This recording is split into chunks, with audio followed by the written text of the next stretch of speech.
Ja, einen schönen guten Abend und herzlichen Dank für das zahlreiche Erscheinen trotz des regnerischen und verregneten Wetters. Aber ich denke, wir sind uns alle einig, dass wir Regen dringend brauchen und umso besser ist es, oder umso mehr freut es mich, dass ihr dennoch so zahlreich erschienen seid. Ich bin Tanke Trinder, ich bin Gründer des Forelle Äsche Verlags und ich möchte heute gerne die nächste Veröffentlichung in dem Verlag vorstellen, nämlich Ferne Welt von Charles Rangeley-Wilson. Charles sitzt hier neben mir. Charles Rangeley-Wilson, hello, say hello everyone. Hi. Ein bisschen lauter, damit auch die Leute da draußen mitbekommen, es sind doch einige hier, ja, um sich diese Lesung anzusehen. Ja. Ich habe gedacht, das Format, nachdem Charles kein Deutsch spricht, dachte ich mir, das Format wird am besten so funktioniert, dass ich einige Kapitel, oder nicht ganze Kapitel, aber Passagen, Auszüge aus den Kapiteln vorlese und dann Fragen zu diesen Auszügen Charles stelle, die er dann auf Englisch beantworten wird. Ja? Funktioniert das so für euch alle? Sehr gut. Okay, dann würde ich sagen, beginne ich mal mit dem ersten Kapitel. Das erste Kapitel heißt Irgendwo anders. Und dieser Titel bezieht sich tatsächlich auf den Titel der englischen Originalausgabe, Somewhere Else. Okay. Manche Fische kann man nur im Alleingang fangen und irgendetwas reizte mich an diesem Standort. Ich beobachtete ihn seit Jahren, war durch die Mitte des Stroms gewartet, mit den Füßen über die gewellten Rillen des Flussbetts gefahren. Ein Vierteljahrhundert alte Narben, hinterlassen von den Schleppseilen, die aus einem Fluss einen Kanal machten. Am Ufer fand ich die aufgehäufte, die mir das Gefühl gibt, dass die Natur über alles hinwegkommt. Inzwischen bin ich beim Angeln mindestens ebenso oft auf der Suche nach diesem Gefühl wie nach diesem einen Fisch. Diesmal musste ich mich nicht beeilen. Ich hatte den ganzen Abend Zeit. Ich montierte die Route, während ich über den Weg lief und wartete, um kein Risiko einzugehen. 60 Meter flussabwärts auf die andere Seite und dann langsam flussauf, wo ich vor jedem Schritt abwartete, bis sich die Kräuselung gelegt hatte. Es war warm. Ein paar erschöpfte Maifliegen segelten in der Ferne die Wasserkante entlang. Ich stand still am Schilf, das einzige Geräusch, das meine Beine umkräuselte Wasser. Dann, blub. Ich wartete 5 Minuten auf das nächste Steigen. Die Oberfläche war wieder ruhig. Ich nahm mir vor, jeden Ring einmal anzuwerfen und dann zu warten. Nur so konnte ich sicher sein, dass ich den Fisch nicht vergrämt hatte. Es brauchte 3 Würfe und nach dieser Viertelstunde wusste ich noch immer nicht, wie groß die Forelle war. In einem grazilen Strudel tauchte die Fliege unter. Ich hielt inne, dann hob ich die Rute ein kleines Stück an. Das Gewicht am Ende der Schnur war reglos und fest. Die Wasserfläche wölbte sich und fiel wieder in sich zusammen. Erst blieb die Biegung in der Rute gleich, dann nahm sie ab. Plötzlich sprang 2 Meter vorm Strudel eine Forelle in die Höhe und zwirbelte auf mich zu, halb im, halb überm Wasser, während ihre Schwanzflosse über den Fluss tänzelte. Dann stob sie derartig rasant in die 9 Meter zurück, wo sie die Fliege genommen hatte, dass sie ans andere Ufer auf den Schlick schlitterte. Ich sah ihre braunen Flanken, den prallen Körper. Einen Moment blieb sie wie verdutzt liegen, schnappte nach Luft, dann kippte sie sich ungelenkt zur Seite und glitt wieder ins Wasser. Jetzt schwamm sie schnell flussaufwärts, direkt an meinen Beinen vorbei. Die Schläge ihrer Schwanzflosse so schnell, dass ich sie hören konnte. Sie klangen wie ein gedämpfter Propeller. Ich bewegte mich genau im richtigen Moment. Die Fliegenschnur kräuselte sich flussaufwärts, obwohl der Fisch jetzt unterhalb von mir war und schnell davon schwamm. Ich holte die Forelle just an der Stelle ein, an der ich vor einer halben Stunde ins Wasser gegangen war. Sie hatte einen hellen Olivton mit dichten schwarzen Flecken wie einem Leoparden und ein paar kleinen Punkten entlang der Rückenlinie. Sie war sehr, sehr dick. Wenn ich 4 Finger unter ihrem Bauch hielt, war ihre Rückenflosse auf einer Höhe mit meinen ausgestreckten Daumen. Sie ähnelte in der Form einem Barsch und wog mindestens 4 Pfund. Der Haken löste sich aus ihrem Maul. Ich machte einen Schnappschuss, hielt sie für einen Moment unter Wasser, um sie zu Kräften kommen zu lassen. Dann schwamm sie davon. Eines Tages werde ich herkommen, um den Fluss wieder herzustellen. Ich weiß noch nicht wann. Seit ich von hier weggezogen bin, wird die Gegend immer öder. Als ich noch hier wohnte, haben wir vor ein paar Jahren weiter oben einen Flussabschnitt ausgebessert. Wir scharten den Kies vom Ufer in den Fluss und häuften ihn in langen Riffelungen auf, wie ein Heftpflaster. Die Frau, der dieser Abschnitt gehörte, erinnerte sich noch, wie der Wasserverband mit den Baggern kam und am Ufer entlang eine Kiesnarbe aufschüttete.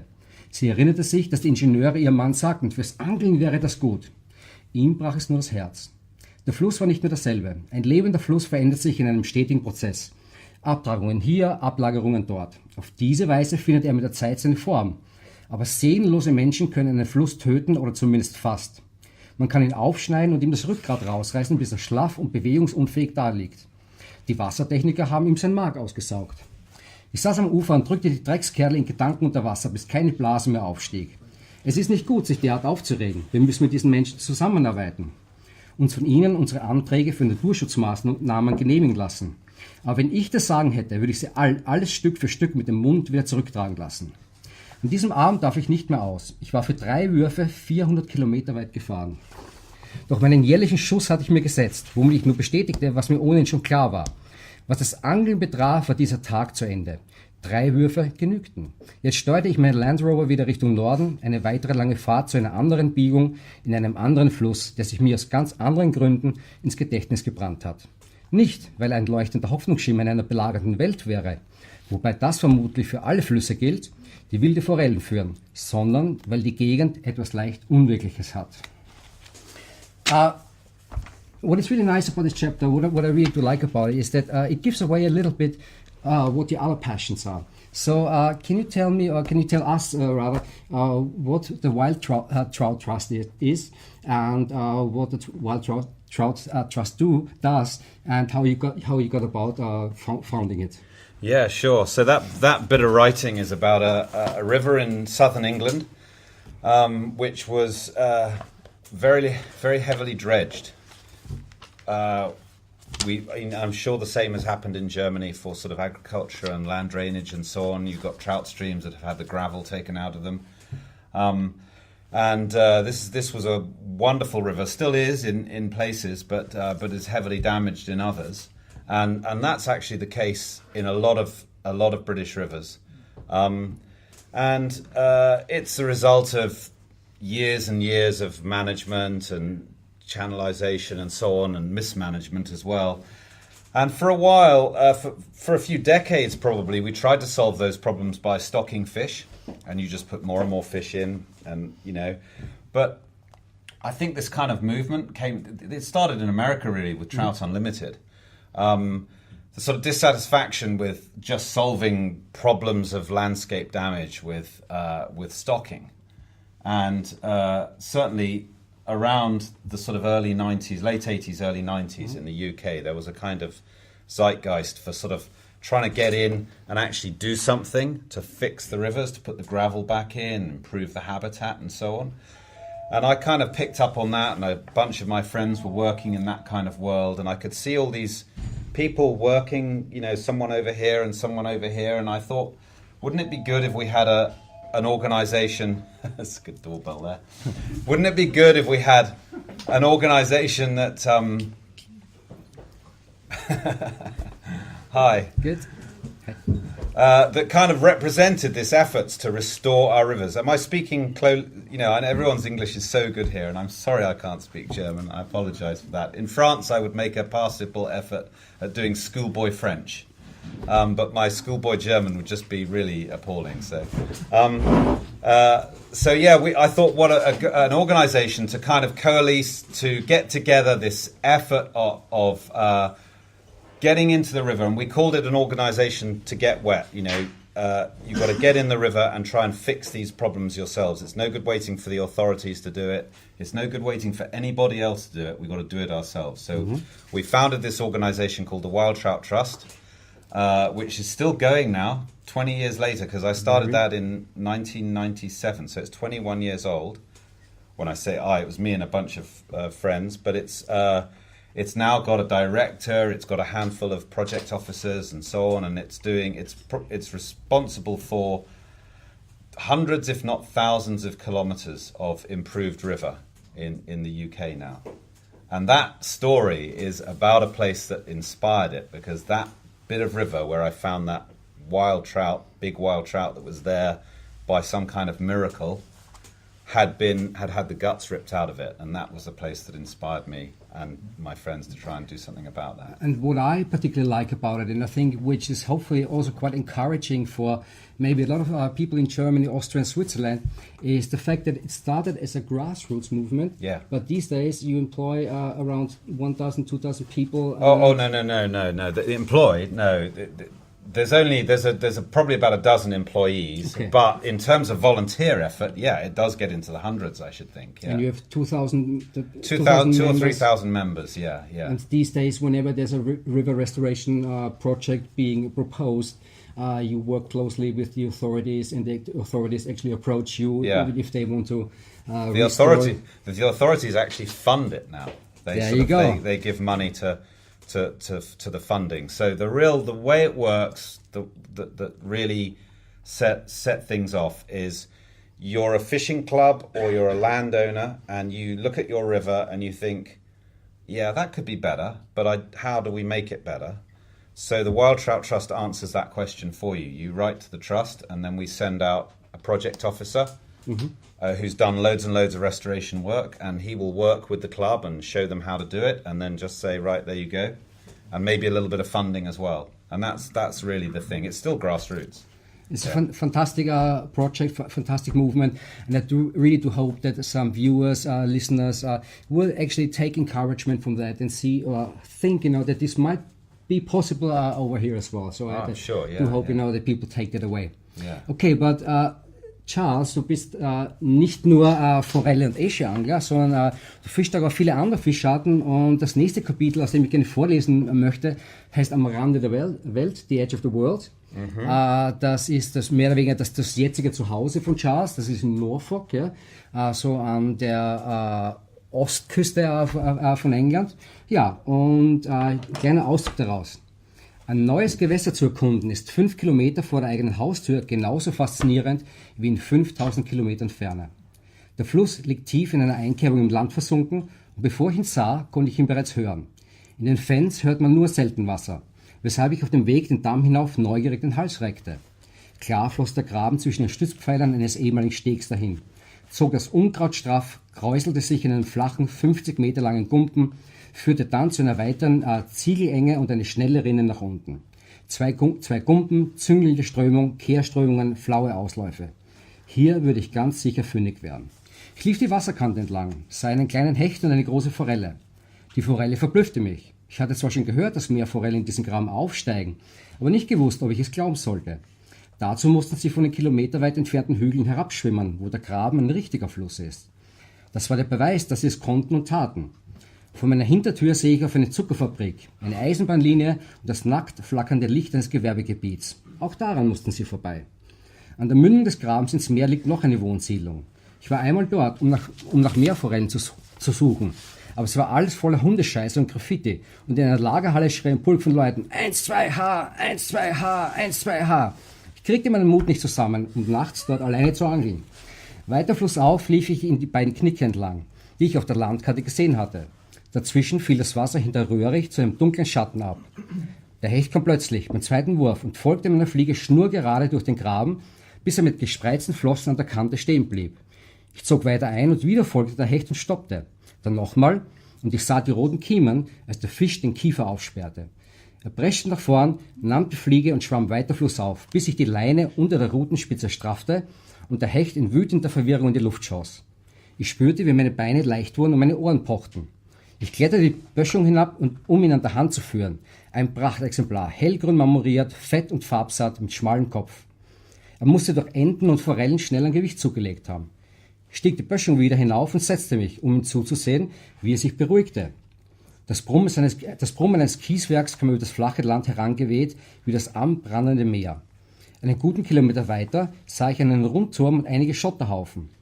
Als ich den Hecht wieder freigelassen hatte, roch ich seinen modrigen Geruch von der grasigen Böschung bis zum Hain, in dem ich meinen Mandel aufgehängt hatte. Hinterm Kieswerk führte eine Reihe von Strommasten den Graben entlang. Sie thronen über dem Land wie die Meniere auf der Osterinsel.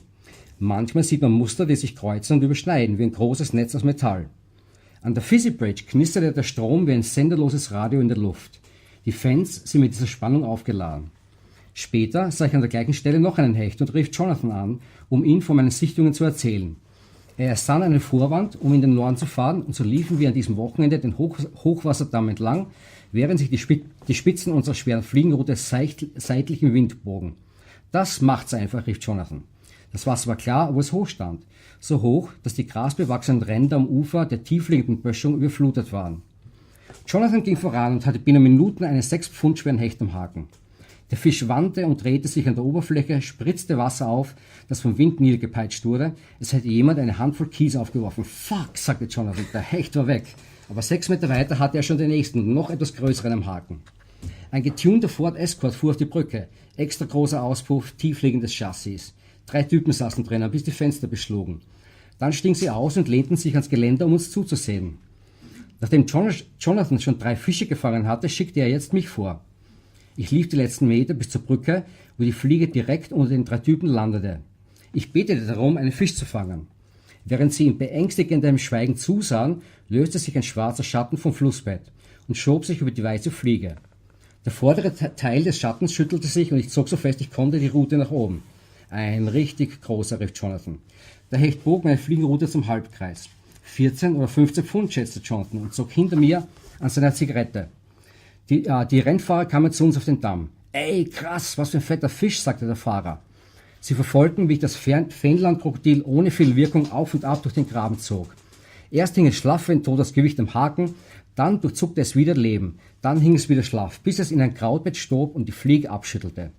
Langsam, wie eine Kompassnadel, drehte sich das Krokodil um die eigene Achse und sah vom Flussbett zu uns auf. Die Rennfahrer wurden unruhig. »Lass gehen«, sagte einer, »der kommt nicht mehr wieder.« Ich sah den Fisch eine Weile an. »Komm«, sagte Jonathan, »wir gehen ein Bier trinken.« Auf dem Weg durch das Fenlandmeer nach Walney strudelte Jonathans Wagen wie ein Fischkutter über den Asphalt. Hinter uns verblasste die Küste der niedrigen Hügel, bis wir überzeugt waren, dass die Erde eine Scheibe ist. Die Hochwasserdämme des Bedford Level wie ein aufragendes Archipel, an der Küste ausgebrannte Wracks, gestohlene Autos. »Ist hier in der Gegend so eine Art Hobby«, sagte ich. Wir durchquerten das Bedford Level, ein gespenstischen Streifen Moorland zwischen den Gräben. Hier liegt Walney vor Anker. Der Pub bestand aus einem winzigen Raum, dessen weißen Wände von Zigaretten gelb nikotiniert waren. In die eine Ecke ragte ein Holztresen, ein kleines Feuer glomm schwach im Kamin und erfüllte den Raum mit Rauch und Torfgeruch. Jonathan bestellte 2 Pints Mild Ale. Wir nahmen neben dem Klavier Platz, wo schon 2 alte Männer im Anzug saßen. »War die Angeln?«, fragte der eine, ganz in schwarz, mit Kappe. Wir erzählten, dass wir auf Hechte fischten, uns aber die meisten vom Haken gingen. »Hecht ist auch meins«, sagte der andere. »Angeln oder essen?«, fragte ich. »Beides, wobei das eine vor dem anderen kommen muss.« »Boah, ich weiß nicht«, sagte sein Freund, »mir sind sie zu schleimig.« »Meine Frau macht aber eine Fischpastete mit Hecht zum Niederknien«, sage ich dir. »Ah, und wie genau?«, fragte ich. »Ziemlicher Aufwand. Du machst erst eine Schicht Hecht, dann Kartoffeln, dann Hecht, dann Kartoffeln und obendrauf eine schöne Käsesauce. Ein feuchter Traum.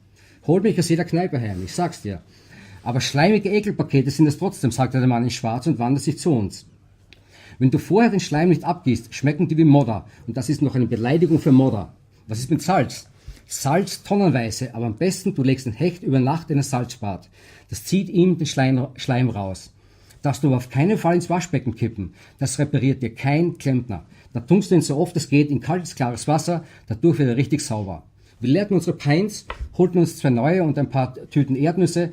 Mittagessen fällt aus, sagte Jonathan. »Komm, wir holen uns einen anderen.« Okay, wow. So cool. Yeah, I'd like you to tell us a little bit about Norfolk and about pike fishing generally, and the variety of fishing that you do. Okay, yeah. Well, that is. I mean, I guess that might be familiar. Do you go pike fishing? Yeah. Ask these guys These over guys, there. yeah, they like their pike fishing. Yeah, so where I come from is in eastern England. It's a pretty flat landscape, and the Fens, which is where this story is set, is kind of like Holland. So it's a sort of very drained kind of place, lots of canals and so on, and so the pike are pretty exceptional there, and always good fun to catch. Yeah. Did you feed on ducks? Yeah, they feed on anything. Yeah. Yeah, absolutely. Now, what I also do like about this passage, the entry to it, when you say, ein neues Gewässer zu erkunden, ist 5 Kilometer vor der eigenen Haustür genauso faszinierend wie in 5000 Kilometern Ferne. So, what would be your advice to people that say that's the best fishing you can usually have when you go abroad? Is there some truth in it? Well, it depends what you mean by best, doesn't it, really? You know, they say that the best angler in the world is the one who's having the most fun at that moment in time. So best doesn't always mean best is to do with the kind of richness of the experience, I suppose. And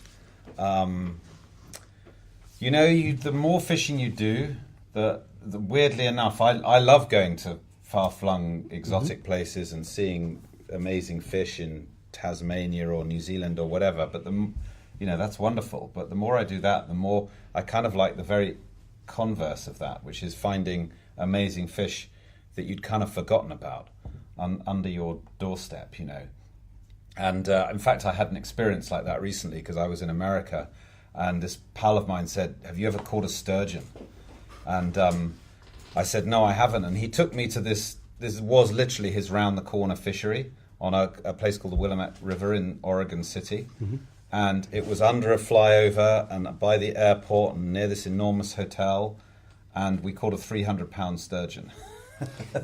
So, and that was just I've got a picture of it to prove it. But it's like, so sometimes you can find amazing experiences just down the road if only you go looking there. And there's something about that, I think, which I tried to sort of capture in that story. And you're also very much in favor of fishing places that might not be too appealing in terms of the nature and the surroundings, I think, which comes up quite well in this story too. Yeah, that's right. Yeah, exactly. Is there kind of like a kind of in the UK? There's a kind of resurgence in interest in fishing in cities, and is there much of that here? Yes, definitely. So it's that kind of idea. It's like, so our cities all the rivers were polluted and turned by industry into sort of pretty much dead spaces, but that industry has all changed now, and the rivers the rivers are actually cleaning up because you haven't got that industrial pollution.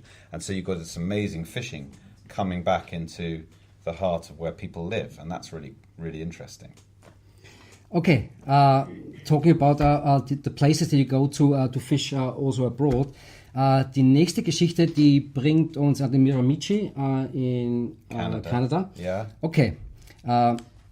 Du hast dort in deiner Rolle als Journalist, Charles, you also work as a journalist. Yeah, that's right. Yeah. So you write for quite renowned magazines and papers. I think The Field. Yeah, this story was first published in The Field. Yeah. And The Field ist die älteste Autorszeitschrift in England oder in Großbritannien. Die gibt es seit 1850 und wird bis heute publiziert und beschäftigt sich mit allen Themen, die halt mit dem Landleben zu tun haben. Also wenn man möchte, eine Landlust, die seit ungefähr 150 oder 170 Jahren besteht.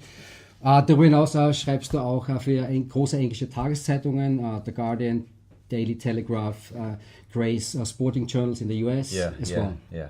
Okay, und die Geschichte ist über das Lachsfischen in Kanada. Heaven and Hell, yeah. Himmel und Hölle auf dem Miramichi. Oh Gott, wir werden alle sterben und alles nur wegen einem lausigen Lachs. Steve war ein langer Kerl, knochig dürr. Er wirkte flatterig und warmherzig zugleich. Eine merkwürdige Mischung. Willi, unser Anführer, war phlegmatisch und still. Steve ein Nervenbündel. Die tiefe Stille über dem Cairns River war in Nebel gehüllt. Für einen Moment hörte ich jede Kräuselung auf dem Wasser hinter uns und Steves und Willis Atem.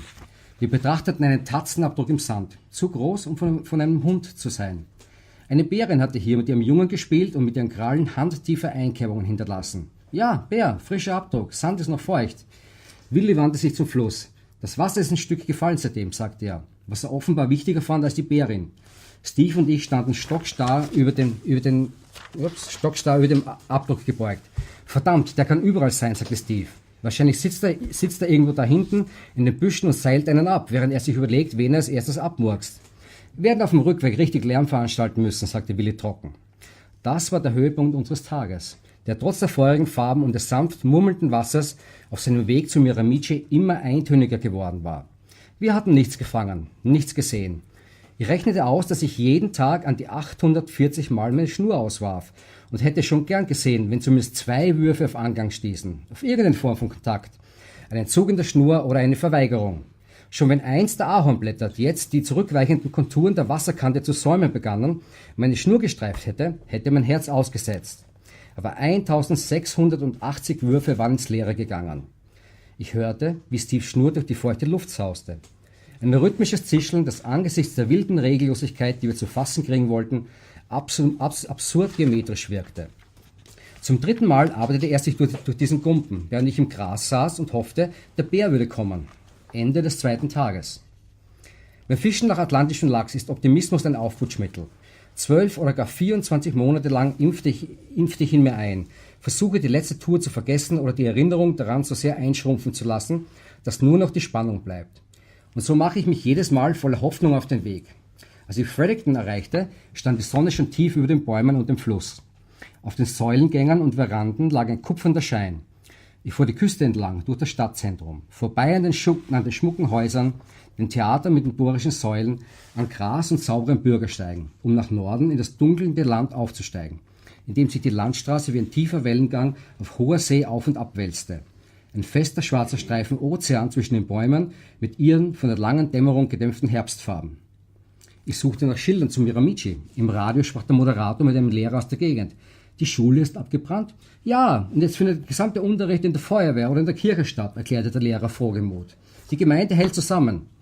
Und wie ich lese, haben Sie waren auf Elchjagd, als das Feuer ausbrach. Dem Ton war nicht zu entnehmen, ob es in Ordnung oder fahrlässig war, Elche zu jagen, während die eigene Schule abbrannte. Die Landstraße schien endlos, wie alle unbekannten Wege, und abgesehen vom Wellengang der Straße war die Gegend flach. Im abnehmenden Licht sah ich nach jedem Kilometer ein Schild mit einem Lachs, das wie eine Warnung wirkte, die Tiere nicht zu überfahren, wenn sie die Straße überquerten. Als ich an einer Tankstelle hielt, um nach dem Weg zu fragen, wusste der Tankwart sofort, wo Wades Lager ist. Im Regal standen 2 Reihen Bücher über Lachsfischen, eingekeilt zwischen Eheberatung und Handarbeit. Meine Notizen entnahm ich, dass im Lager Dürre herrschte und jeder Gast mitbringen musste, was er trinken wollte. Ich fragte, wo das Bier stehe. Eine junge Frau, die gerade den Boden wischte, trat zur Seite und deutete nach hinten auf einen Kühlraum, groß wie ein Viehtransporter, in dem die Dosen bis unter die Decke gestapelt waren. Sie schloss die Tür hinter mir ab. Erst als ich an der Theke in der Kühlung bezahlt hatte, wurde ich wieder rausgelassen. Wer solche Sicherheitsvorkehrungen bemüht, muss Bierraubzüge ungeahnten Ausmaßes erlebt haben. Die andere Kasse dagegen schien unbewacht. Draußen rauschten riesige Laster auf dem feuchtschwarzen Asphalt vorbei, bis das Rauschen in einiger Entfernung in hohles Rumpeln überging, als überquerten sie eine Brücke. Ich wollte mir den Fluss ansehen, für den ich so weit gereist war, um zu fischen, aber es war zu spät und zu dunkel. Daher nahm ich die beschriebene Abzweigung in eine Nebenstraße, die durch dichten Kiefernwald führte, und wich den Schlaglöchern aus, bis ich eine Lichtung erreichte. Im schwachen Licht sah ich einige verschiedene große Hütten. Ich lief im Dunkeln umher, öffnete Türen und rief hinein. Alle Hütten hatten eine Veranda, die mit Mückennetz verkleidet waren. Und das dürre Klappern, mit dem die Türen auf ihren knarzenden Federn zufielen, ließ mich an klubschäugige Psychos in Wohnwagensiedlungen denken, die ohne Hose im Trekkingunterhemd am Türrahmen lehnten und mit den Händen Bohnen aus der Blechdose essen. Im Büro brannte Licht und es lief derselbe Radiosender, den ich im Auto gehört hatte. Mary Lou grüßt Juicy Luke. Sie vermisst ihn und hofft, dass er bald wieder nach Hause kommt. Eine Gruppe betrunkener Angler, die vor einem Bindestock sitzten, entdeckte ich nicht und auch keinen, der mir sagen konnte, ob die Fische hier beißen. Irgendwann fand mich George, der Geschäftsführer, an meinem Auto. Es seien schon alle schlafen gegangen, sagte er mir. Er brachte mich auf mein Zimmer, unter dessen Fenster übrigens der Miramichi vorbeifloss, überprüfte das Warmwasser und ging seinerseits ins Bett. Es war gerade mal 10 Uhr, da ich nicht schlafen konnte, setzte ich mich auf die Veranda und lauschte dem Fluss. Als ich am nächsten Morgen den Vorhang beiseite schob, sah ich ihn, den Miramichi. Auf der Wasseroberfläche lag noch der Morgendunst, der die gespiegelten Farben vom gegenüberliegenden Ufer dämpfte. George kam mit Turnschuhen und Jogginghose die Stufen, die Bootsrampe rauf, machte auf dem Absatz kehrt und lief wieder hinunter. Ich zählte mit, bis er 5-mal auf und ab gelaufen war. Dann trat ich auf die Veranda. Ich hörte, wie er schnaufte und seine Schritte lauter wurden. Heia, sagte George vor der nächsten Kehrtwende. Er schwitzte wie der Teufel. Morgengymnastik, muss fit bleiben. Gut. Du bist bei Willy dabei. Das ist der Typ da drüben. Steve ist schon bei ihm. Er zeigte auf einen Mann, der am anderen Ufer auf einem Felsen saß. Hey Willy, schrie George und winkte Willy mit einer Armbewegung zu uns herüber. Dann drehte er sich wieder zu mir um. Pack deine Sachen und komm. Kann ich mir noch einen Kaffee holen? Wenn du dich beeilst, er ist schon unterwegs. Willy sprang in sein Boot und zog am Starterseil. Ich holte meine Rute und sah dem Boot entgegen, das die glatte Wasserfläche spaltete. Wir waren hier am sogenannten Run, einem unscheinbaren, aber offenbar berühmten Flussabschnitt am oberen Ende des Camps. Steve, schon hüfttief im Wasser, winkte vom anderen herüber. Ein Stück flussauf standen 4 weitere Angler in einer Reihe, ihnen gegenüber noch einmal 3. Was sind das für Typen? Ich nickte hinüber.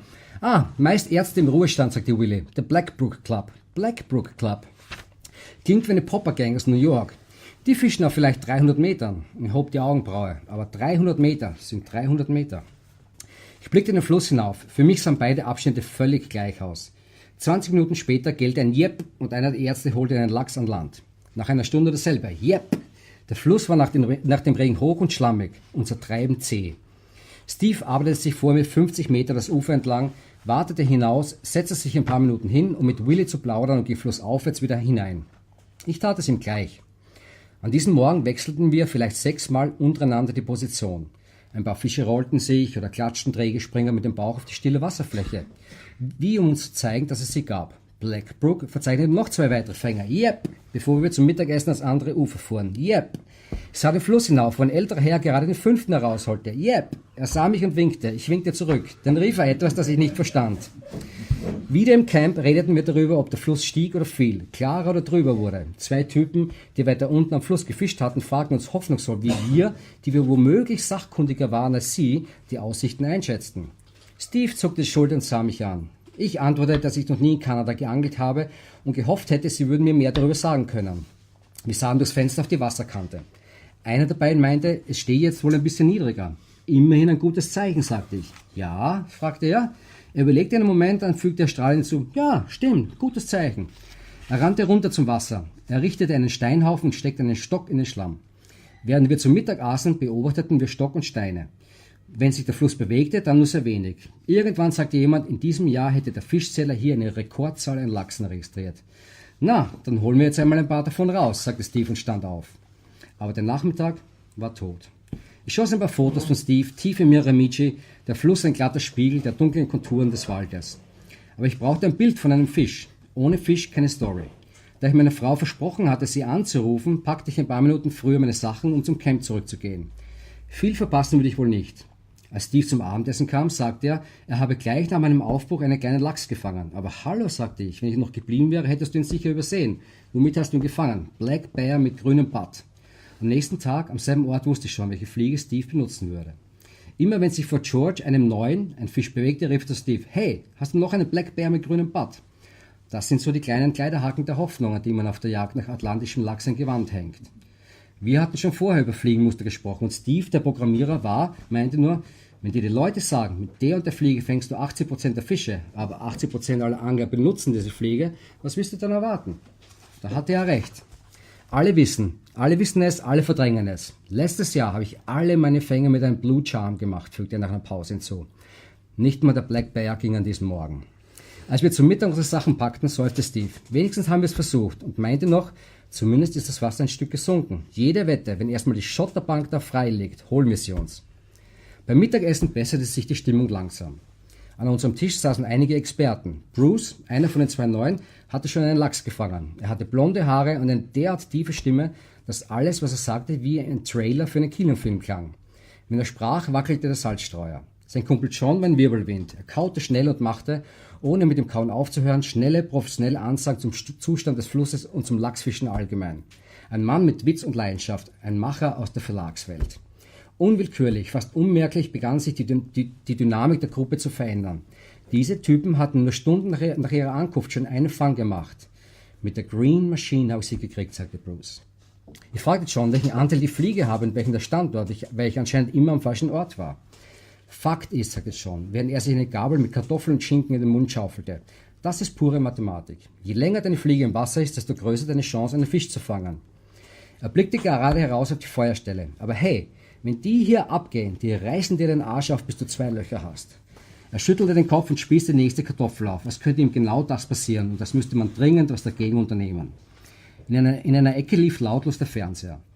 Die Nachrichtensprecher mienten Wörter zu Bildern von Chaos und Zerstörung. Hurricane George war gerade der große Aufmacher und ein Typ am Tisch bekam Angst um sein Haus. Hey, lass mal an, ja? Sagte er. Will nur sehen, ob er auf mein Haus zusteuert. Also wo ich den Winter über bin, in Florida, Naples. Dem Klang seiner Stimme entnahm ich, dass wir beeindruckt sein sollten. Aber ich hatte noch nie von einem Ort namens Naples in Florida gehört und die anderen Mittagesser versteuerten sich gerade in alle Winde. Auch der Nachmittag war eine einzige Plackerei. 5 Stunden fischte ich unermüdlich, ohne Kontakt. Bei Steve und George dasselbe. Wir hatten in diesem Fluss mit einer Leidenschaft begonnen, wie sie nur neue Gewässer hervorrufen können. Aber irgendwann ebbt die Leidenschaft halt ab. Willi sah uns vom Ufer aus zu wie ein Schuldirektor, der auf dem Pausenhof die Schüler beobachtet und ich fühlte mich moralisch verpflichtet, weiterzumachen, obwohl mich schon ein Gefühl von Vergeblichkeit beherrschte. Ich kann es nur zu gut. Es setzte sich an die Stelle des Optimismus. Da klatschte am Ende des Pools unter uns ein Fisch ins Wasser. Hör dir das an, rief Steve. Das Schicksal hat geläutet. Mein Schicksal. Der kommt flussaufwärts, den schnapp ich mir. Am späten Nachmittag fanden wir dann den Bärenabdruck. Am Abend erfuhren wir, dass Bruce noch 2 Lachse gefangen hatte, darunter einen 24-Pfünder. Ich brauchte unbedingt ein Bild von einem Fisch. Wenn ich wenigstens einmal dabei wäre, wenn eins dieser mythischen Viecher gefangen wird, dann hätte ich meine Story. Steve, sagte ich, tust du mir einen Gefallen und fängst du auch einen? Ich bemühe mich, sagte Steve, ich bemühe mich. Bruce nahm unseren schwachbrüstigen Glückwünsche mit überzeugend eingeübter Bescheidenheit entgegen. Er meinte, er sei einfach nur zur richtigen Zeit am richtigen Ort gewesen. Anders gesagt, ich weiß, was ich tue. Während des Abendessens sprachen wir nur darüber, welche Fliegen man am besten benutzt. John hatte einige der Fische am Black Brook gesehen. Sie waren auf einem Muster gefangen worden, das für ihn wie Bärenschiss aussah. Er band ein paar Muster. Und, hat das Ding auch einen Namen, fragte George. Ja, sagte John, Bear Turd. Bruce hatte also den Fischer mit seiner Green Machine gefangen. Eine Zigarre mit einem Körper aus Rehhaar, der ebenfalls wie ein Bärenschiss aussah. Ein großer Grüner. Johns Fliege war am Nachmittag von mehreren Fischen in Stücke gerissen worden, aber er hatte keine von ihnen fangen können. Bald darauf stand er vom Tisch auf, um noch weitere Muster zu binden. John ist echt nicht zum Entspannen hier, sagte Bruce. Dann verabschiedete auch er sich, um Muster zu binden. Der Abend war zu Ende, noch bevor er richtig begonnen hatte. Die beiden Wirbelwindfischer hatten eine Atmosphäre inniger Professionalität in unser Camp geweht. Bald blieben nur Steve und ich, der Fernseher und der Typ mit dem Haus in Florida, der sich schon wieder Sorgen machte, ob sich der Sturm auch wirklich nicht auf sein Winterquartier in Naples, Florida, zubewegte. Ich musterte Steves Gesicht. Er zeigte keine Regung, als das Wort Naples fiel. Ich brauchte dringend ein Bild von einem Lachs. So, ich glaube, so einige von euch kennen wahrscheinlich dieses Gefühl, auch diese Geschichte, in einem Camp zu sein, irgendwohin zum Fischen zu fahren. Und zum einen kommen dann so Cracks oder Whirlwinds, wie die Jungs da von Fliegenfischen Nation hinzu, ein paar Tage später, und fangen einen Fisch nach dem anderen. Oder, was mich natürlich auch besonders interessiert, what I'm interested in, you're a journalist, and I'm sure there's a lot of fly fishers out there who think like, oh, it's a really great job to being sent away to far-flung places, and you get to fish there, you know. Mm-hmm. But what about the pressure piling up when you're being actually dispatched to somewhere to come back with a story, and actually there's no story to tell? How far would you go as a journalist to maybe come up with a story? Well, you got to get a fish. Uh-huh. Yeah, but unless you can make a story out of not getting a fish. Uh-huh. Which is what I end up doing. Yeah, very good. Yeah, because you don't get the fish. I mean, that trip on the Miramichi, I caught one. So I had my story in the end, and it's such a relief because you've gone all the way and you've incurred all the costs, and the agents, or the people who are kind of setting the trip up for the journalists, they kind of, they're expecting their pound of flesh. They want their 4-page feature. But they've usually sent you in the shoulder season when you've got no chance of getting one anyway, because then it doesn't cost them so much money, etc., etc. So you go out and you try to interrogate it a little bit, and you go, yeah, so is this a good time to be going? And you kind of know it probably isn't, but you go anyway, and then you've just got to fish your head off and try and get one, so you get a bit of a story. That's if you're kind of doing it in a you're not actually paying for it, and you're actually being hosted and all that kind of thing, because it kind of works differently depending on the destination and so on. But I've even written, there's a story in this book which I think you might be reading a bit out of, where I didn't get a fish at all. And then you just make up a story, because actually that's just what fishing is all about. How do you get the picture? Yeah, so you write about not getting a fish, which of course everyone can relate to. And then sometimes that's actually funnier, because in a way it's, there's a story we got. I don't know if this is the same in Germany, but we've got this story about a guy who's a mad keen fisherman, and he dies and he goes to heaven, and he's on the banks of the most amazing river, and he's got his fly rod and all the rest of it. Do you know this? Is this a sort of common thing? And he goes, he sees this huge fish rising, and he goes up and he flicks and catches it and brings it in, and it's just the most perfect brown trout he's ever caught, and he's thinking, wow, this is heaven, man, this is crazy. And he puts it back, and then he sees another one, and he goes, oh, I better get that one as well. And he goes up and he catches that and he brings it in. Oh, look at this fish, it's incredible. And he puts it back, and then he sees another one, and he goes and catches that, and after about 6 he's really bored, and he's thinking, actually, I'm not sure if this is heaven after all. So this is why I call the story Heaven and Hell on the Miramichi, because it kind of, it's actually when you've really struggled and it's taken you days and days and days and you get your fish, that kind of rush of adrenaline and elation is kind of, it's a bit better. And I think with a fish like salmon as well, you read these stories about people going to the Ponoi and they catch 40 in a day. And I kind of think, yeah, it's probably these guys over here that can see. You can see how cool they are, Yeah, 40 in a day. They are. 40, 50.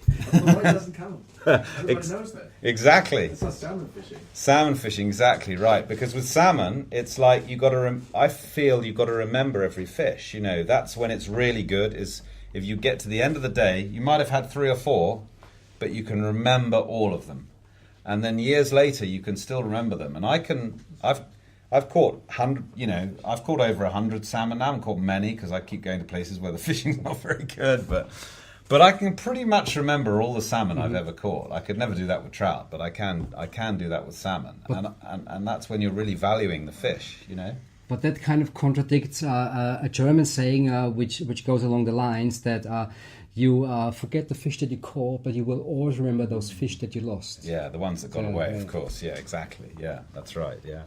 So so when you're writing a story, you want to get the fish, but you don't want it to be too good.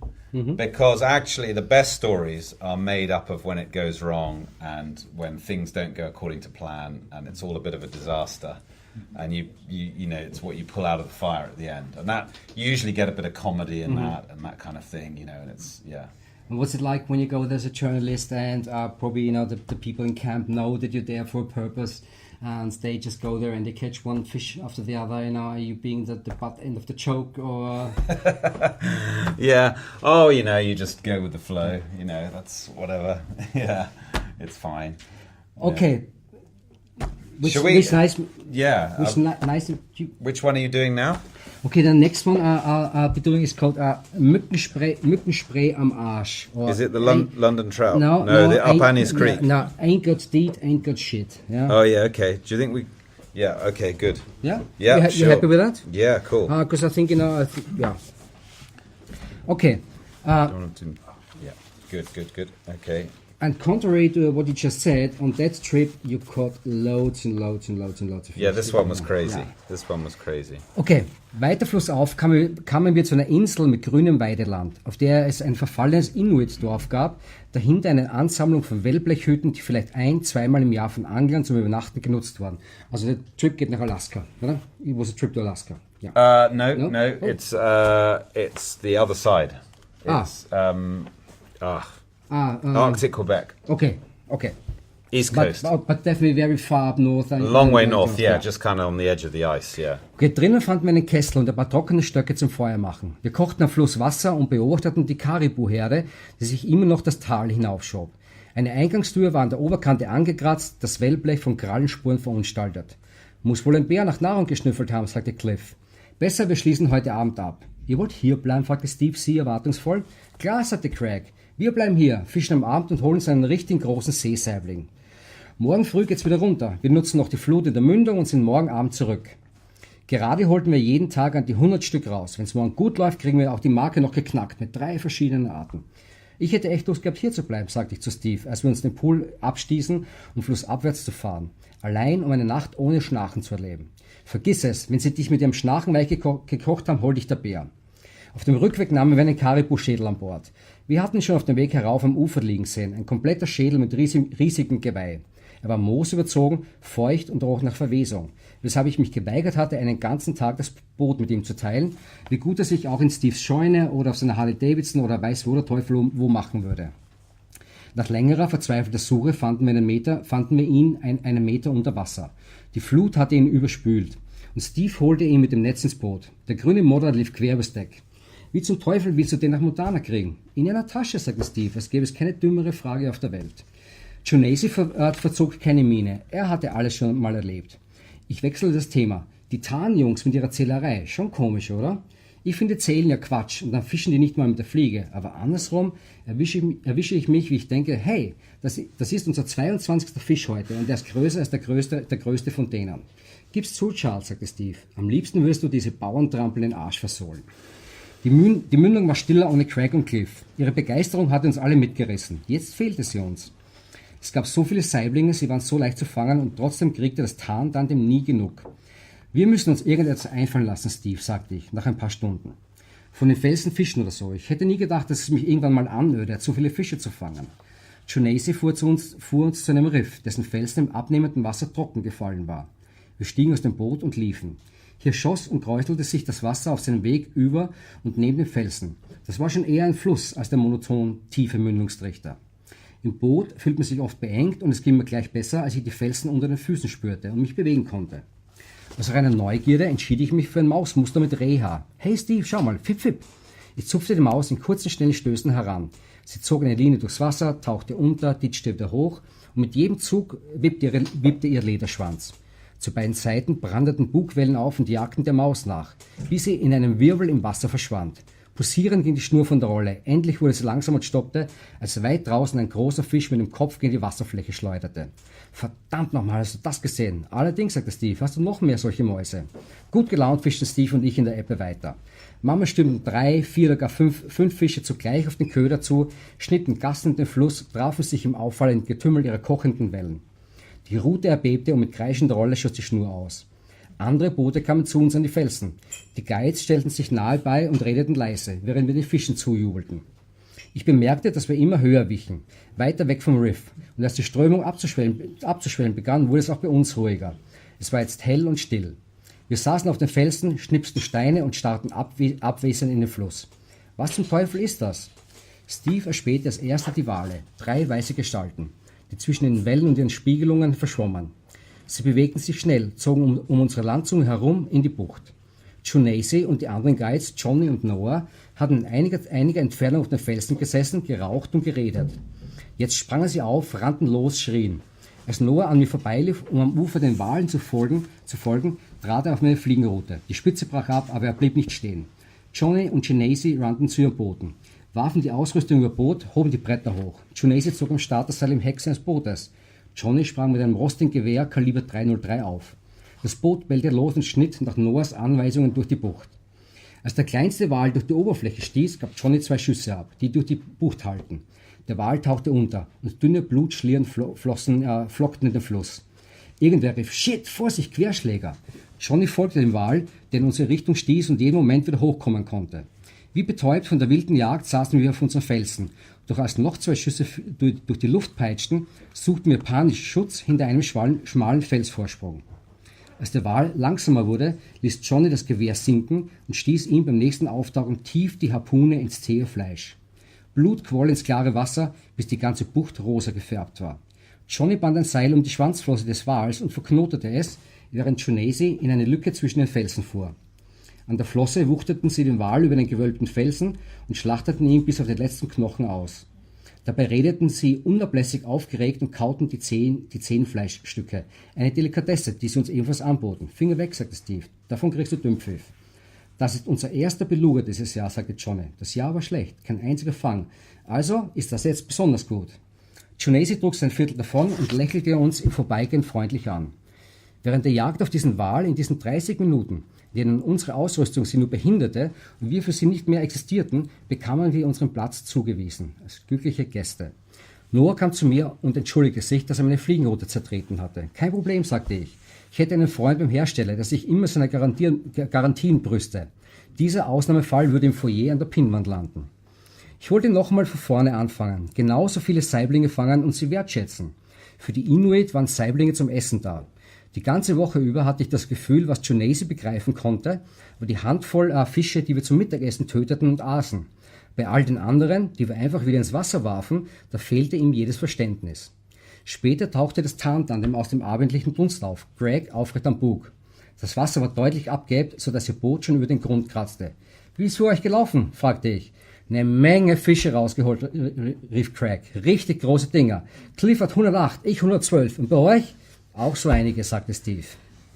So, what I really like about this story is the fact that, I mean, obviously I've never been to somewhere like Quebec or other places like where you just recently been peacock fishing, and you really have you have guides that are maybe they're natives, natives to the country, And I sometimes wonder how those people perceive, as guests or guests coming there, and they throw all the fish back and they release all fish.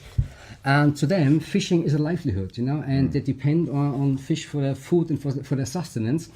And there's us Westerners coming and we fish for fun and release all the fish. So how does it make you feel in that instance? When you see them, like hunting that whale, and they shot their harpoon into the fish, until it bleeds to death in the water, more or less. Yeah.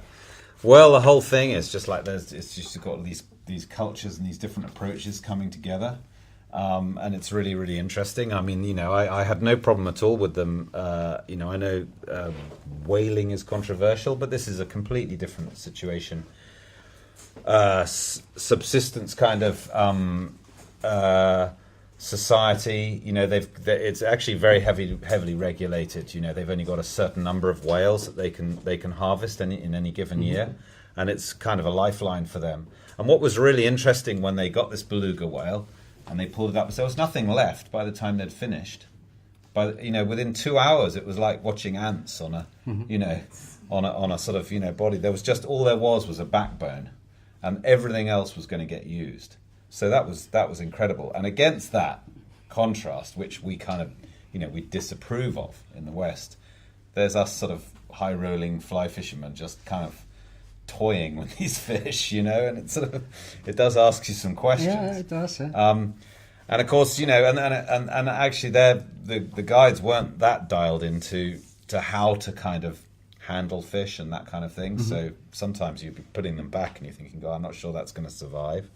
But we're coming from a different point of view. So that's Arctic Quebec, where the caribou herd that was so massive. When we landed the plane, the pilot got so distracted. I think you didn't read that bit, did you, with the plane landing? No.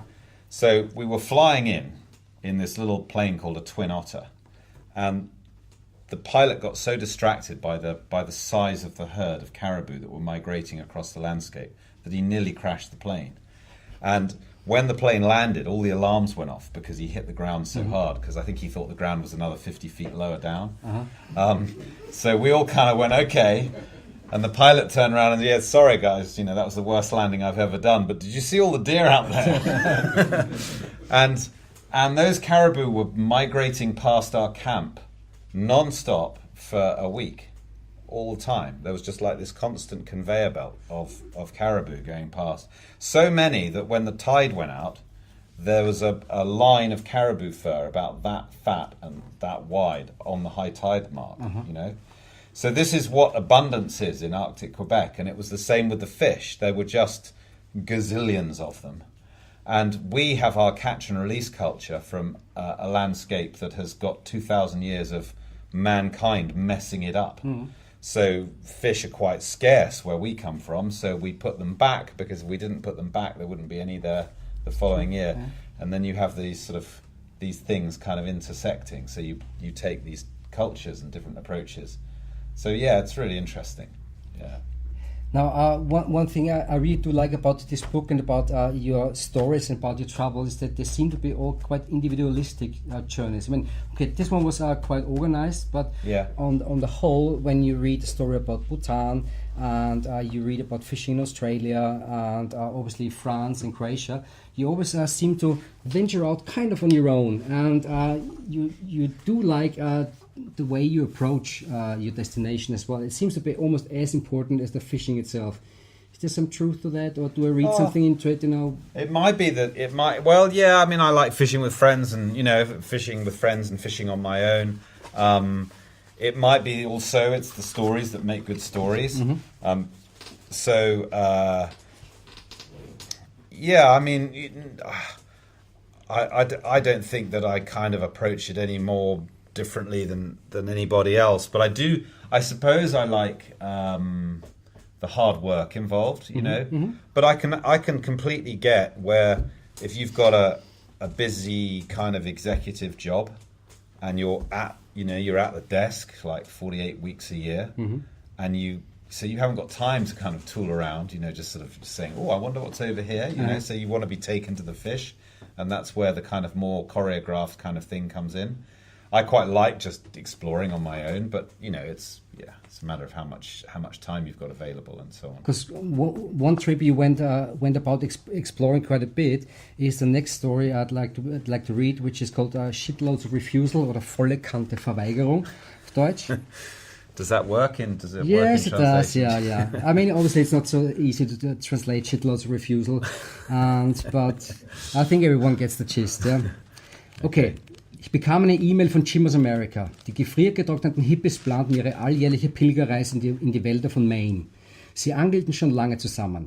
Inzwischen gingen sie immer an den Penobscot, um Binnenlachse zu fangen. Sie campten am Fluss, machten Feuer, tranken Bier und aßen Elchburger.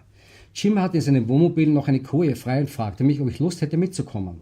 Ich fragte zurück, ob es möglich wäre, einen kleinen Umweg über Rangeley zu machen. Kein Problem, meinte Jim. Wir würden einfach ein paar Tage früher losfahren und an den Rapid gehen, einen Fluss südlich von Rangeley, von dem Jim schon gehört, aber dem er noch nie geangelt hatte. Er kannte einen Typen, der uns begleiten würde. Ich wollte seit Jahren nach Rangeley. Und der Penobscot klang auch gut. Ein echter uramerikanischer Roadtrip. Angeln am Lagerfeuer sitzen, wässriges Bier trinken und in den Wald scheißen. In meinem Kopf war ich Kerouac mit Angelrute, nur ohne den Daumen zu heben. Ich dachte 2,5 Sekunden nach, dann schrieb ich zurück, dass ich dabei bin. Jim wollte Anfang Mai sein Wohnmobil einstauben und schlug vor, dass ich einen Tag früher komme und wir alles zusammen fertig machten.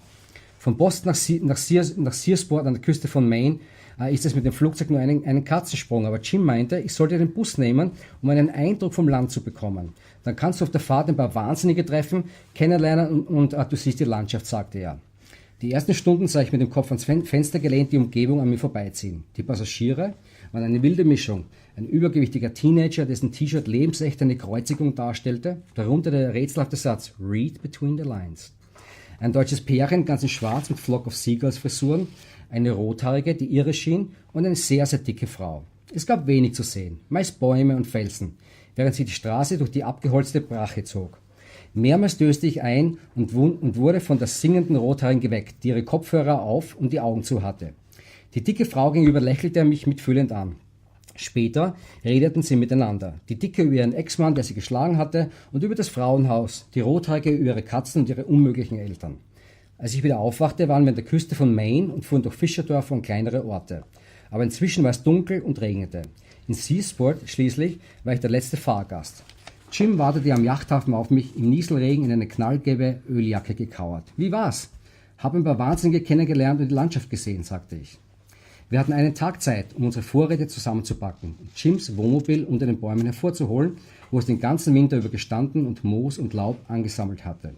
Ich fegte es aus, während Jim Eis machte. Jeder muss am Penobscot einmal kochen. Ich mache ein richtig gutes Südstaaten-Chili, das dir der Arsch pfeift. Das heißt, unser Fleisch muss 5 Tage durchhalten. Bis zum Nachmittag hatten wir Eis ins Kühlfach gepackt, in der Stadt Brot, Eier, Cranberry-Saft, Bier und eine Tonne Sardinen gekauft und das Wohnmobil sauber gemacht. Nur die Handfeuerwaffe unterm Stockbett machte mir Sorgen. Willst du mich erschießen, wenn ich dir dumm komme? Hab damit mal ein Loch in ein Schneemobil geblasen, sagte Jim lächelnd. Aber wenn du meine Apfelbäume heile lässt, hast du nichts zu befürchten. Jim ist aus Tennessee, nennt die Smoky Mountains sein Zuhause und manchmal bekommen seine Augen ein gewisses Funkeln. Okay, pass auf, sagt er. Ich muss noch ein paar E-Mails schreiben. Warum gehst du nicht so lange runter zum Fluss?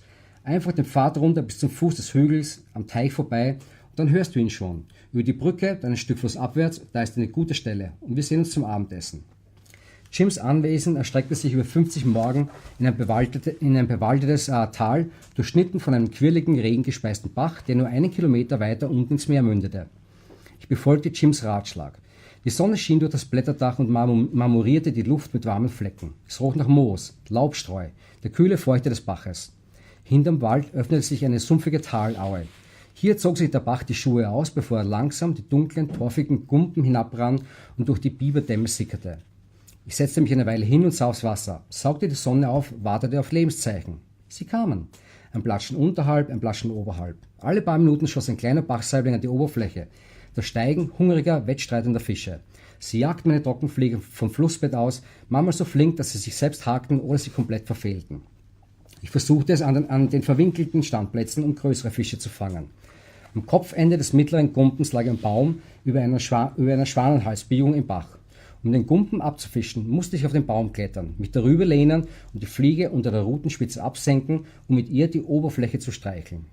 Beim 3. Mal stieß ein großer kupferfarbener Schein an die Wasserfläche und nahm eine Fliege. Der Fisch war nur 25 cm lang, aber er bog die Rute an der straffen Schnur und zischte in den verworrenen Schatten unter dem Baum. Als ich den Fisch schließlich in der nassen Hand hielt, spürte ich seine kühle Wildheit. Ein Bachsaibling von unangestrengter Schönheit. Now, what I really like about this story, first of all, is that you make quite an effort, as I said, to get to this place. You have a very special way we're talking about your journey to yourself, if you want so, to Maine and to Rangeley. Yeah. Tell us about Rangeley, the place in the United States. Yeah, well, it was it's a town in Maine, which I've kind of it's my name, so I'd always wanted to go there, and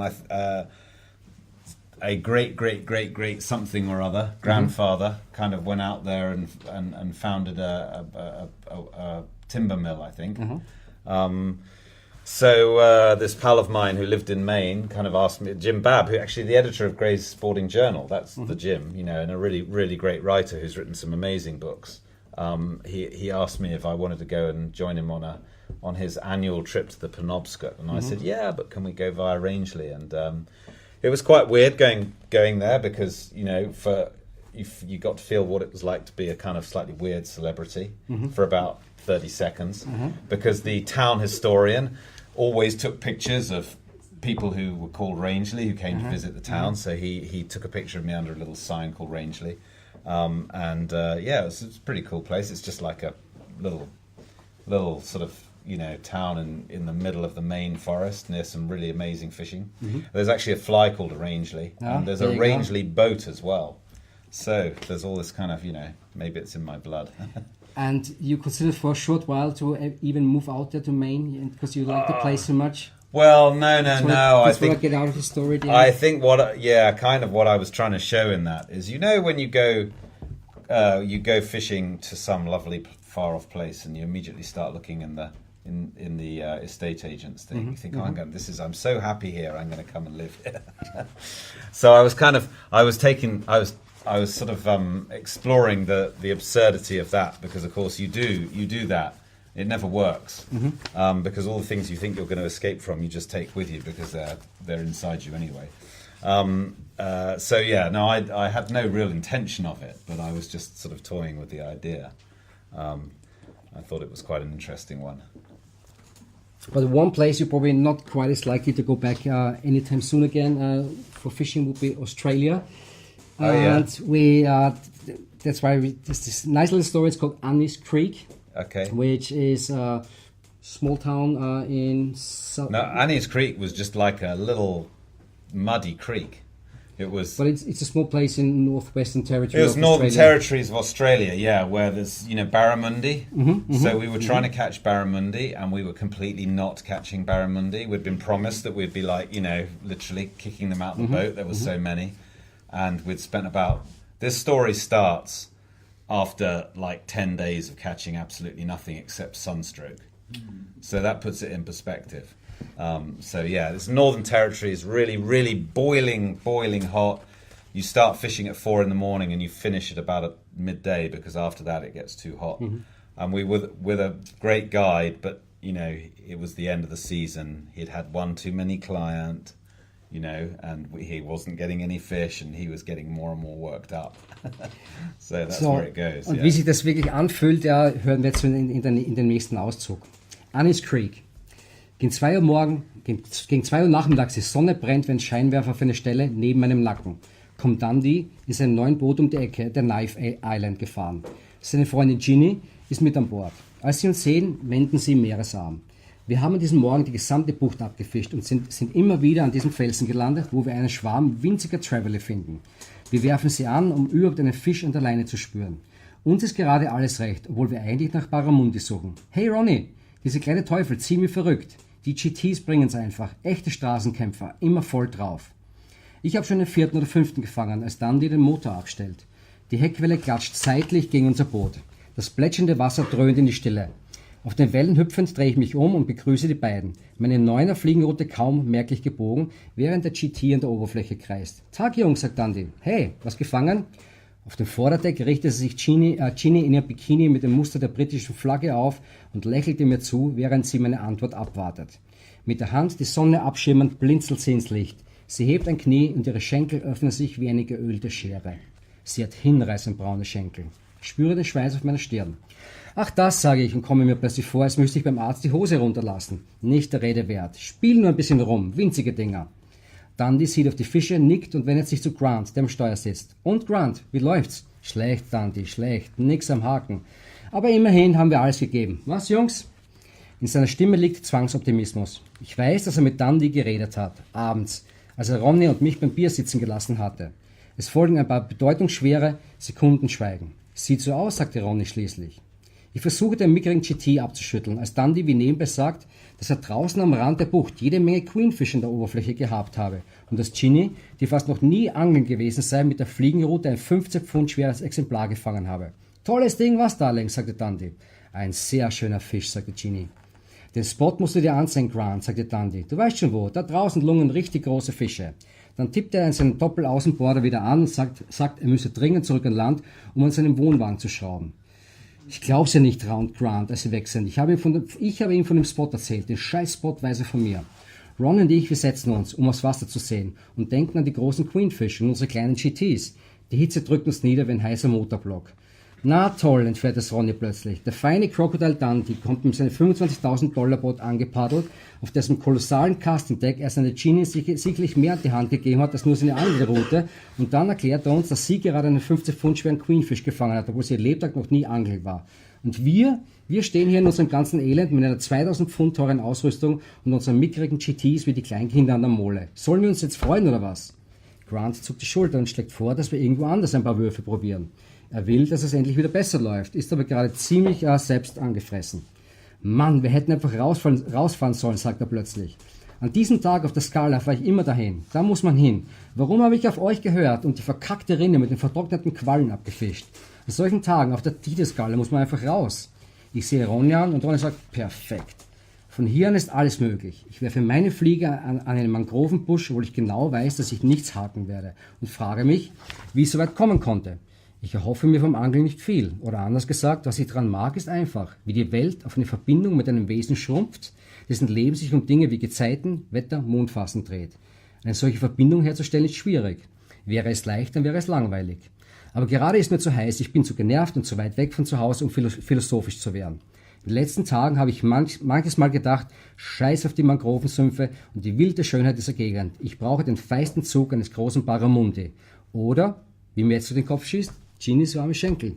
Beides werde ich nicht kriegen. So.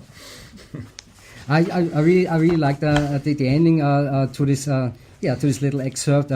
Just that the despair you all feel, also the guide. And yeah. So if you were a guide, and you had to deal with clients like you in the situation, how would you ensure that they have a good time after all? Because in the end, it also, when the story develops in a way that you didn't get along really well, did you? So they hated you, you hated them, and so well, it wasn't that bad. Well, if you were a guide, how would you ensure that people had a good time? I wouldn't be a guide. There Okay. we go. That's my answer. I've done a little bit, and I don't know how they do it. To be honest, they're amazing. Because if I was a guide all the time, it would put me off fishing. Mm-hmm. I've kind of done a bit of guiding in the UK and years ago, and it's really hard work, especially if the person you're taking fishing can't cast properly, and you're kind of behind them going, oh. I could get that fish. Mm-hmm. Well, one guy I took, in the mayfly season. Do you have mayfly over here? The big flies, Sure. Yeah. Okay, so you can't miss them. Mm-hmm. And when a brown trout takes a mayfly, it's like there's a big hole in the water, and this guy could not see that happening, even though it was happening just there. So I'd be calling the strike every time. No, I think being a guide must be really, really hard work. And of course, if the fish, he couldn't make them happen any more than we could. So it's just, it turned into quite a funny story in a way, because it's just what fishing can be sometimes. Mm-hmm. It's just endlessly not working. And what is the deciding factor between a good guide and a not so good guide? Youth, because the old guides they've done it too long and they're all pissed off. Okay. No, I think that enthusiasm. I mean, I do know some guides, who've been doing it for years and years, and they get up in the morning and they're absolutely, fired up and ready to go, and they love it and love it and love it. And I don't know how they do that, but it's amazing. They just love their job. And so I think it's just enthusiasm, raw enthusiasm. And I think you need to be really good with people as well. He was a good guide, but I mean, I think it was the end of a long season. And the fishing was rubbish. There were just nothing anywhere. And we saw these fish they wouldn't take, and it was just impossible. So for day after day after day, it was just absolutely impossible. But yeah, youth and enthusiasm, and that's really a good guide. Yeah. South Africans make really good guides for some reason. Yeah. I mean, I've been in the Seychelles. Some of the South African guides in the Seychelles, they're just amazing. They're really good. It helps if they've got good eyes as well and can find you fish. Yeah. That's good. That's a good factor. Yeah. Well, brings us nicely to, unfortunately, the last story of this evening. I hope you're really enjoying yourselves. I really hope you know. Ask questions, by the way, if anyone, or maybe when we finish. That's what I was about to suggest anyway, that we have a little Q&A oder so ein Frage- und Antwort danach. Also wenn euch etwas ganz brennend oder dringend am Herzen liegt, ja, bitte stellt Fragen. Ja, also wir haben eine gute Zeit. Also ich hab Spaß. I'm sure Charles has a good time as well. And he's probably, quite open for all the questions that you might have. Okay, die letzte Geschichte spielt in London und ich selbst habe sehr lange in London gelebt und kenne natürlich also diese Gewässer, die du hier befischt, auch sehr, sehr gut. Und es ist eine großartige Geschichte, also auch eine sehr ein bisschen gory, aber es hat auch London, und London ist eine besondere Stadt. Es hat nicht nur schöne Seiten, sondern auch sehr ekelhafte Seiten, und das kommt in der Geschichte gut raus, auch wenn es halt nicht so unbedingt ist im Auszug. Also, und das Kapitel heißt London Trout.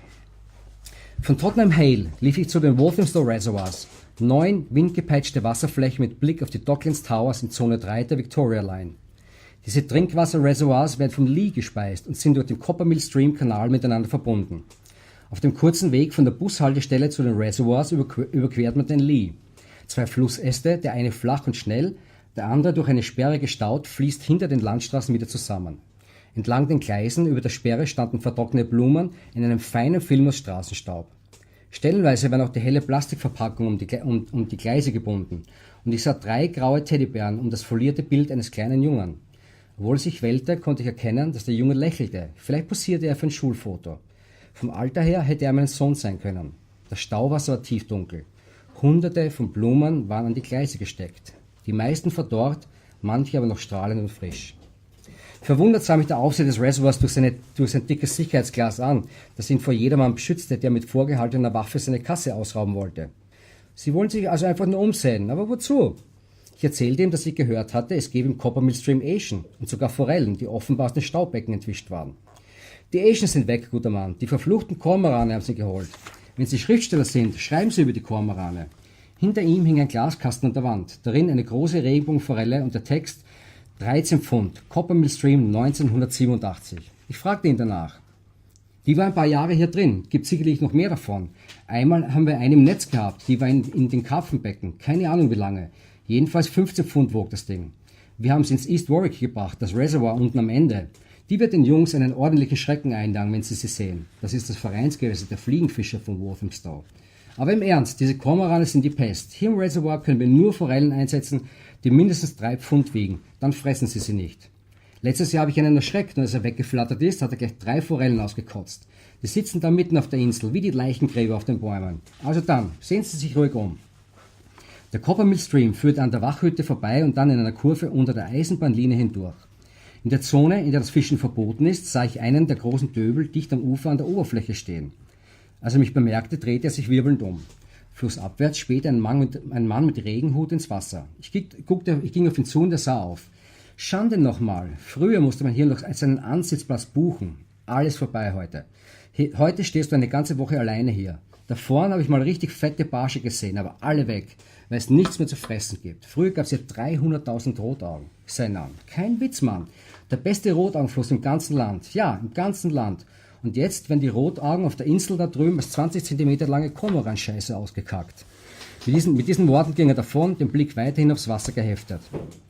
Ich lief zum Reservoir 1 und fragte einen Angler, ob er schon was gefangen habe. Aber er hatte mich nicht richtig verstanden. Für die Tageskarte? Sekunde.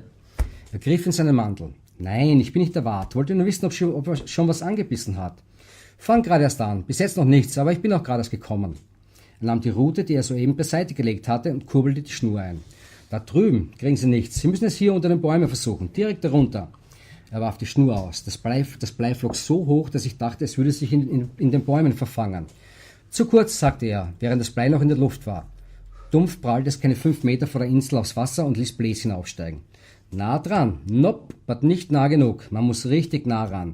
Die schwimmen direkt am Ufer. Sehen Sie den Ast da? Direkt darunter liegen sie. Wobei, wenn da einer anbeißt und richtig dicker, dann bist du am Arsch. Der taucht ab und reißt dir die Schnur ab.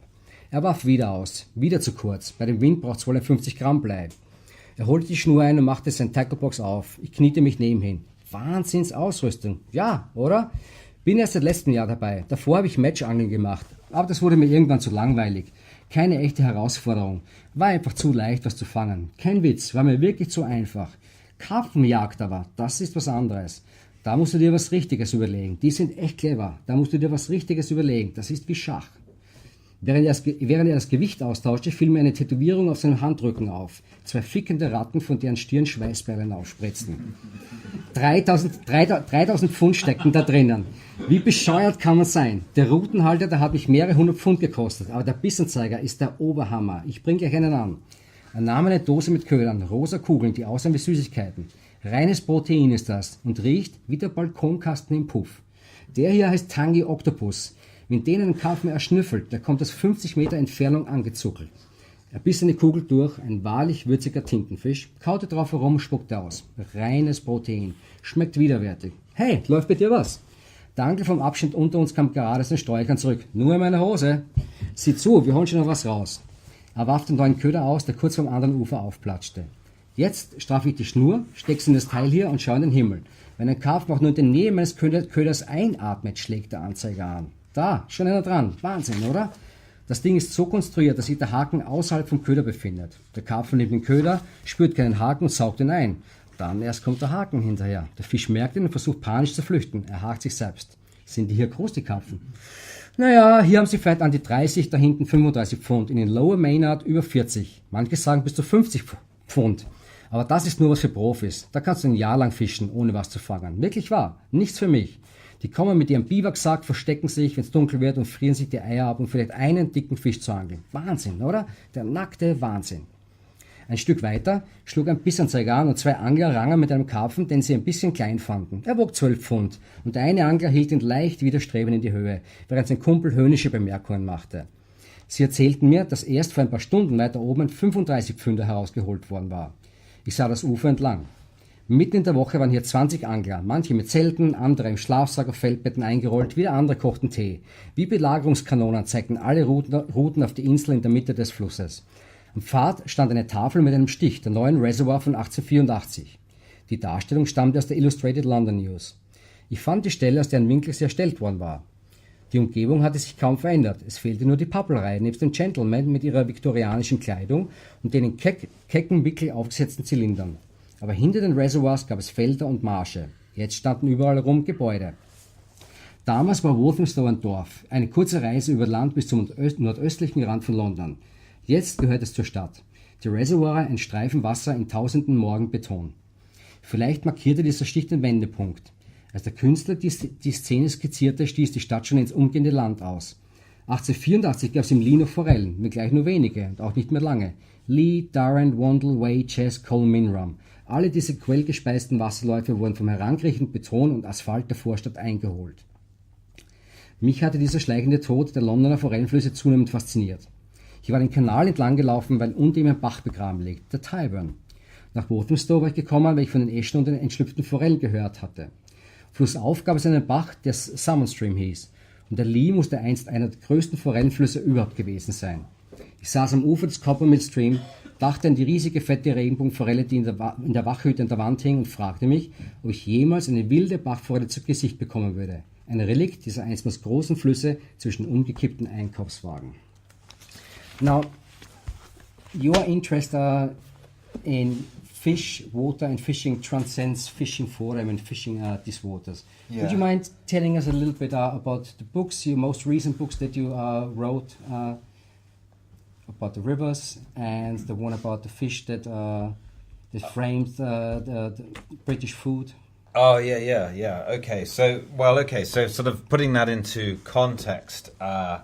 So this story was called London Trout, and it was about the idea of finding or catching a trout in London. Because I thought a wild trout. A wild trout, yeah.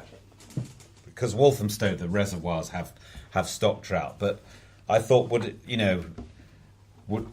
the Thames, like the Rhine? The Rhine was once this incredible salmon river, and the Thames was the same.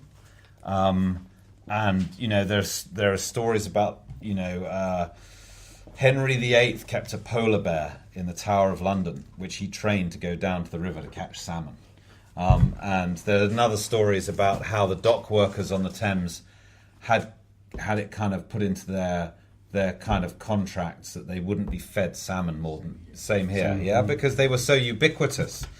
And then I don't know when the Rhine salmon went extinct, but the last Thames salmon was about 1820. I think it was about 1820. The story goes that George IV ate it.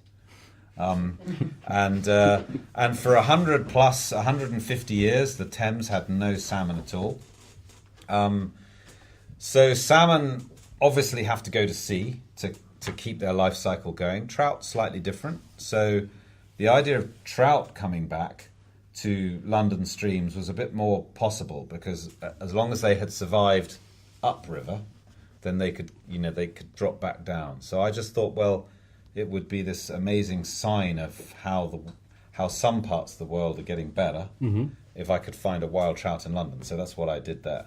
And that's that's a really just an idea that always interests me. The idea that it's that civilizations come and go, and you get these phases of history, and they kind of wipe things out, but nature can kind of come back and kind of surge back in over a sort of forgotten space. And in this case, the Thames and the Docklands and the tributaries and so on and so forth. When I was researching this story, I've uncovered this incredible. So London's got all these rivers that are now buried under the streets, and most cities do. So it'll be the same here in Cologne. And a plumber got called out to a blocked pipe sometime in the 19th century, and he turned up, and it was on this buried tributary called the Fleet, and he found that the pipe had been blocked by a salmon that had swum up the underground river and swum up a pipe and got wedged in the outflow of this sort of sanitation system in a house. So I thought that was a crazy idea. And then the other story I came across when I was writing this was of a guy who'd gone to, this was much more recently, this was just a few years ago, this fisherman from South London, an Irishman, I think he was called Mr. Murphy. He had gone over to Western Ireland to go salmon fishing, and kind of like me in a lot of these stories, he had fished in Ireland and not caught any salmon. And then he came back to London, and he kind of thought, oh well, I'll go and catch some barbel. What's the German word for barbel? Barber. Okay. So he went out to his South London on the little river called the Wandle, and he was fishing in this sewage outflow where there were barbel, and he caught a salmon. So you get these kind of things that are happening, which I just thought were really interesting. And then so that was where that kind of interest started. And then I did write another book after this, 10 years later or something like that, which was all about a kind of lost river, a river that had been buried under the streets of the town on the outskirts of London. And the weird thing about this river was, and its whole story, which was sort of ironic. So, all the trout in the southern hemisphere, they're not indigenous. You'll all know that. And they were first taken out in 1864 by an Australian farmer who finally worked. They'd tried for like 10. It was trying to put monkeys on the moon, because of course you were trying to get this cold water fish across the equator in a ship, and they were trying to get salmon down there. And the first attempt, they put baby salmon in a barrel and put it on board an ocean sort of going trading boat. And of course, they were all parboiled by the time they reached the Canary Islands or something. And then eventually they started constructing on board ice houses and so on. And it spent thousands and thousands of pounds trying to get salmon to the southern hemisphere. And this very, very practical Australian farmer called and businessman called James Yule finally worked out how to do it. And he just put the eggs in boxes with ice on top. And as long as the ice was melting and percolating over the eggs, they survived. And he got salmon to Tasmania and trout in 1864. And the trout came from a little chalk stream in Buckinghamshire called the River Wye. Mm-hmm. And so I wrote this story about how these fish were sort of taken to this new paradise on the far side of the world, where, of course, they just thought, whoa, this is good. And they got massive in a hurry, eating all the indigenous fish, which is ecologically questionable, of course. And the river that they came from was buried under a shopping centre. And then the council called the shopping centre Eden. You know, and I thought this was ironic because they've buried their paradise and then you put a shopping centre on top and then you give it the name of paradise, and it's kind of like that song, you know, pave paradise and put up a parking lot.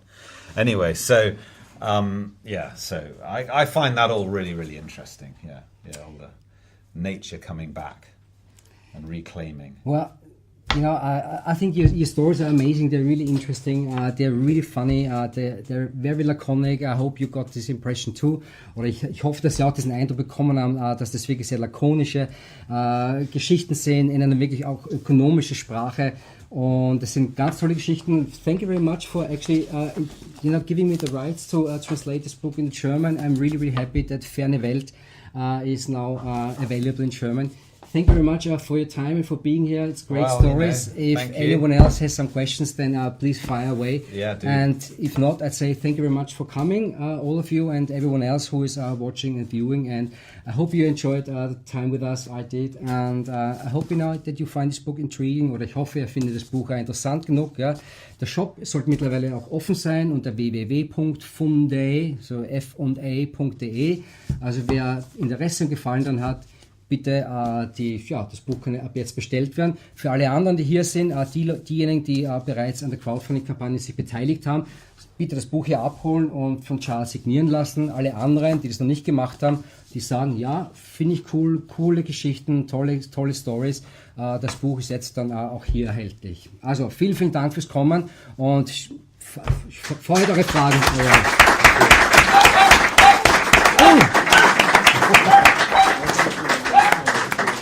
Just woken the dog up. Yeah, so no, well, Tancred, thank you so much, and obviously it's really thrilling to be published in another language and to come over here and help launch the book, and it's just wonderful, and I'm really grateful, and I if you sort of buy it and read and enjoy the stories, that's just wonderful, because that's what it's all about. So, and if anyone did have any questions or just come and chat to me afterwards about some of the stories or anything, or fishing around the world, more than happy to chat about it. Yeah. Good. Jetzt noch wieder Fragen? Irgendwer Fragen? No, I think everyone wants a beer. Okay, also das Bier, Getränke ist ja da hinten, Häppchen gibt's auch noch. Es gibt genug zu essen und zu trinken und ich würde sagen, wir haben jetzt alle noch einen schönen Abend und schön, dass ihr gekommen seid. Vielen Dank.